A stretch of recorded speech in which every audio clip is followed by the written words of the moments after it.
You can now buy a piece of Elon Musk's multi-trillion-dollar mega corporation, SpaceX.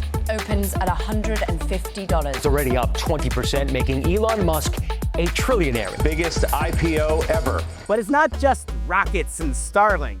It's AI, asteroid mining, it's point-to-point rocket travel, data centers in space. And oh yeah, it's going to bring humanity to Mars. Making life multi-planetary. That's what's laid out in this 300-page tome of a public filing. Has anybody read the S1? If SpaceX is asking the public to buy into its multi-planetary vision for humanity, we need to know. Are we ready for it? Wow. So here's the plan. We're going to highlight SpaceX's future plans detailed in their IPO filing.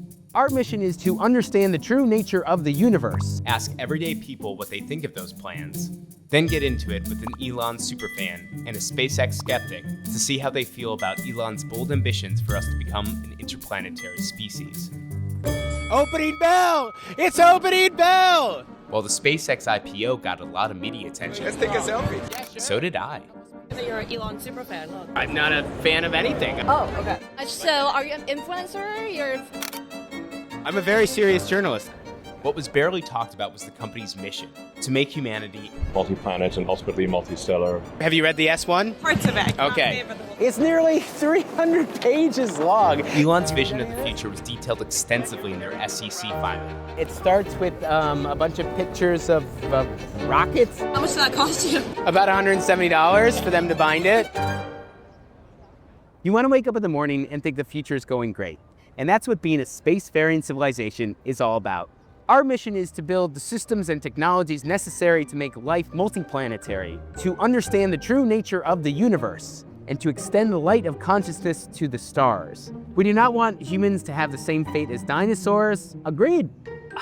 I think everybody agrees with that.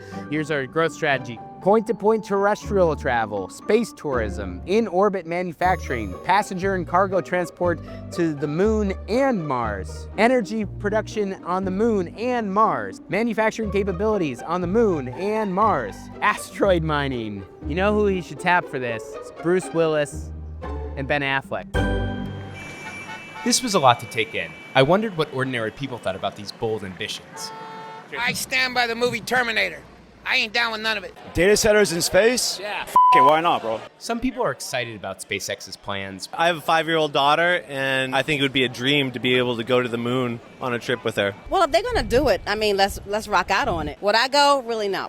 While others seem very skeptical. Do you trust Elon Musk to bring human No. I rented a Cybertruck and set up a Starlink to chat with Tim Dodd, who runs the popular YouTube channel, The Everyday Astronaut. I teach rocket science on YouTube. For an audience of 2 million. Is it safe to say that you're an Elon Musk fan? I'm a big fan of his work. Have you read this? No, I have not read that. No. Have you heard about what's in this? Orbital space data centers. That one's a no-brainer. Starlink already has similar input and output of power and radiative heat. You know, you won't be having communities clamoring over energy costs. You won't have permitting, you won't have water usage issues, you won't have noise and pollution. What do you think about moving manufacturing to space? So much stuff can actually be done with like the dirt of the moon. We're already seeing companies work on ways to use lunar regolith. Blue Origin, they're going to be able to produce solar panels, oxygen, hydrogen. What do you think about mining asteroids? Feasible? SpaceX is not the only one talking about that. You know, you have Astroforge out there actively building satellites to start mining asteroids. I mean, things that are rare earth are extremely common on certain asteroids. Do you think they'll be able to get unobtainium or? Now that I don't know about. This is why we're here. Unobtainium. By 2040, I think most of these top 3 things will probably be part of our daily lives, honestly. Wow. What do you think about extending human consciousness to the stars? That's What does that phrase even mean? This all seemed fantastical and wonderful, but it also left me a little uneasy. So I met up with one of the sharpest skeptics on the SpaceX IPO. I think it's overvalued. Ed Elson of the Prof G Markets Podcast, to bring me back down to earth. Look at some of the language that they use. They talk about the light of consciousness 10 different times. They mention AI more than 1,200 times, which is more times than Jesus gets mentioned in the Bible. Yes, they're trying to portray and illustrate this sci-fi future, this technological revolution And the only way you can justify the valuation is if you really believe that, yes, indeed, he is going to achieve all the things that he says he will. I really wanted to get into the details of this sci-fi future that Elon was selling. So I took Ed on his first ride in a Cybertruck. It's ugly, but it's cool. And had a little surprise for him waiting inside. Wow.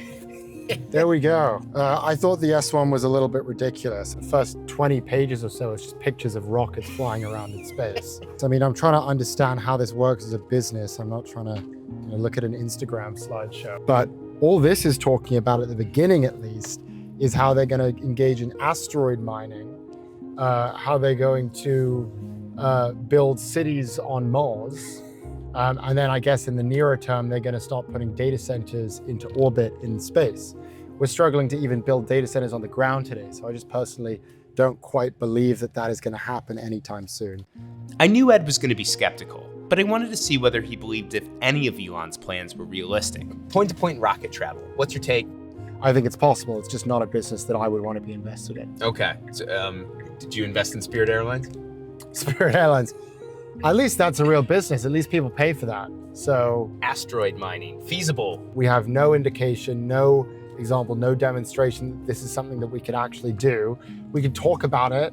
We can say how many minerals are on these asteroids or how much different materials and metals we can find on Mars and on the moon. We can talk about it. It's fun. It's a fun conversation. It makes for a fun, science fiction creative writing project. But as a business, no.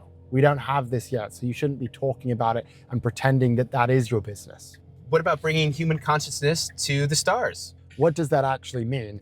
We believe the next paradigm shift for humanity is the creation of a resilient, perpetually expanding spacefaring civilization that drives continuous innovation across new frontiers, ultimately propelling us to Kardashev Type 2 status.